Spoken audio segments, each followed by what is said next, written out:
Assalamualaikum warahmatullahi wabarakatuh. Perkenalkan, nama saya Riko Martenta dari BKPI 2C. Di sini saya akan mempresentasikan tugas UTS dari mata kuliah studi hadis. Saya akan menceritakan riwayat perjalanan hidup perawi hadis dimulai dari kelahiran sampai wafatnya. Abdullah bin Umar bin Al-Kitab. Ibnu Umar masuk Islam bersama ayahnya saat ia masih kecil dan ikut hijrah ke Madinah bersama ayahnya. Pada usia 13 tahun, ia ingin menyertai ayahnya dalam perang Badar. Namun Rasulullah menolaknya. Perang pertama yang diikuti adalah perang Kandak.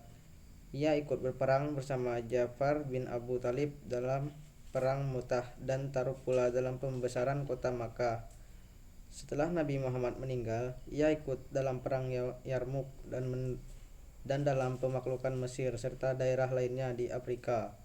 Khalifah Utsman bin Affan pernah menawari Ibnu Umar untuk menjabat sebagai hakim, tetapi ia tidak mau menerimanya. Setelah Utsman terbunuh, sebagai kaum muslimin pernah berusaha membaitnya menjadi khalifah, tetapi ia juga menolaknya. Ia tidak ikut campur dalam pertengahan antara Ali bin Abi Thalib dan Muawiyah bin Abu Sufyan. Ia cenderung menjauhi dunia politik, meskipun ia sempat terlibat konflik dengan Abdullah bin Zubair yang pada saat itu telah menjadi penguasa Makkah. Ibnu Umar adalah seorang yang meriwayatkan hadis terbanyak kedua setelah Abu Hurairah yang sebanyak 2630 hadis, karena ia selalu mengikuti kemana Rasulullah pergi. Bahkan Aisyah istri Rasulullah pernah memujinya dan berkata, tak seorang pun mengikuti jejak langkah Rasulullah di tempat-tempat pemberhentiannya seperti yang telah dilakukan Ibnu Umar.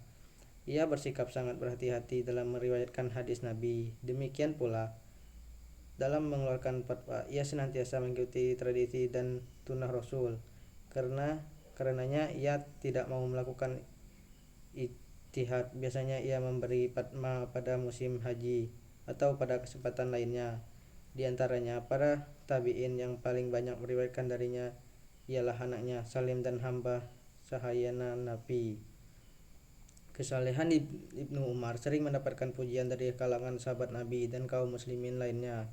Jabir bin Abdullah berkata, tidak ada antara kami disenangi oleh dunia dan dunia senang kepada kecuali Umar dan putranya Abdullah. Abu Salamah dan bin Abdurrahman mengatakan, Ibnu Umar meninggal dan keutamaannya sama seperti Umar hidup pada masa banyak orang yang sebanding dengan dia, sementara Ibnu Umar hidup pada masa yang tidak ada seorang pun yang terbanding dengan dia. Ibnu Umar adalah seorang pedagang sukses dan kaya raya, tetapi juga banyak berderma. Ia hidup sampai 60 tahun setelah wafat Rasulullah. Ia kehilangan penglihatan pada masa tuanya. Ia wafat dalam usia lebih dari 80 tahun dan merupakan salah satu sahabat yang paling akhir yang meninggal di kota Makkah. Meneladani Rasulullah SAW dengan sangat detail. Dikisahkan pernah Rasulullah SAW di suatu tempat berdoa sambil berdiri. Abdullah bin Umar pun di lain sambil berdiri. Kesempatan saat sampai tempat itu juga berdoa sambil berdiri. Ketika lokasi yang lain Rasulullah SAW berdoa sambil duduk. Maka ketika Abdullah bin Umar lewat di tempat tersebut juga berdoa sambil duduk. Bahkan ketika unta Rasulullah SAW berputar 2 kali di suatu tempat di Makkah sebelum beliau turun di atasnya untuk melaksanakan sholat 2 rakaat. Karena boleh jadi ingin mencari posisi yang nyaman untuk menjerum, maka Abdullah bin Umar ketika sampai di lokasi tersebut juga memutarkan untanya 2 kali baru kemudian sholat 2 rakaat.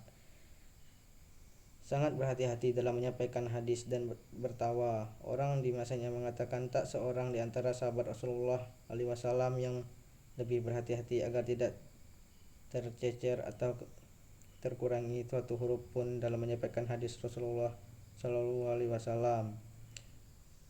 Menolak jabatan. Suatu ketika beliau ditawari jabatan hakim oleh Khalifah Utsman. Namun hal tersebut langsung ditolak oleh Ibnu Umar.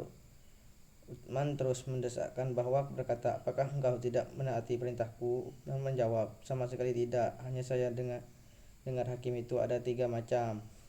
Pertama, hakim mengadili tanpa ilmu, maka ia di dalam neraka. Kedua, hakim yang mengadil berdasarkan nafsu, maka ia juga di dalam neraka. Ketiga, hakim yang bertijak dan hasil tijahnya benar, maka ia dalam keadaan berimbang, tidak berdoa pula kepada atas nama Allah, saya memohon kepadamu agar dibebaskan dari jabatan itu.